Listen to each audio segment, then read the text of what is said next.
When people talk about artificial intelligence in education, they usually focus on the classroom, the lesson, the student, the essay, the homework that suddenly sounds as though it were written by a very confident middle-aged consultant. But education is not only classrooms, it is also systems, institutions, research communities, administrators, curriculum teams, assessment designers, advisors, and one of the OECD's most important insights is that generative AI may transform these less visible parts of education as well. It notes growing use of generative AI in scientific research, including feedback on papers and support across stages of the research process.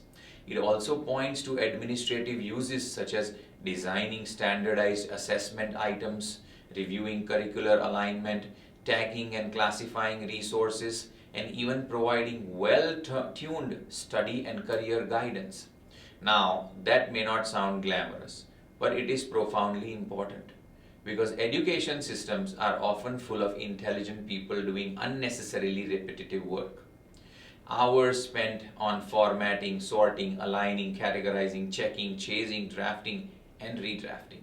Not because the work is unimportant, but because the system has accumulated layers of effort that absorb human energy without always adding much human value.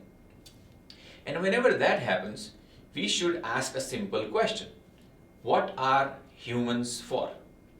If AI can responsibly take on some of the routine burden, then perhaps people in education can spend more time doing what matters most, which is thinking, designing, mentoring, coaching, researching, interpreting, listening, making wise judgments, because that in the end is what a human expertise is for. The same is true in research.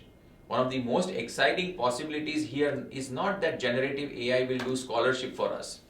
It is that it may help scholars move more fluidly through parts of the research process so that they can focus more deeply on the conceptual, ethical, and interpretive work that only real scholarship can do. It may help generate options to organize literature, refine drafts, support exploratory thinking, but the responsibility for rigor, for originality, for integrity, and for the truth remains profoundly human and of the scholar. And this is the larger point. Good institutions are not improved merely by speeding them up. They are improved when they become more thoughtful, more coherent, and more humane. A school or a university administration system that saves time but strips away judgment is not progress. A research culture that produces more papers but less insights is not progress either. The aim is not acceleration for its own sake. The aim is wiser use of human capacity. That is why this conversation must remain educational, not technical, because every time we introduce AI into institutional life, we are making a choice about what kind of work we value, what kind of time we protect, and what kind of relationships we believe matter. And in education, that matters immensely.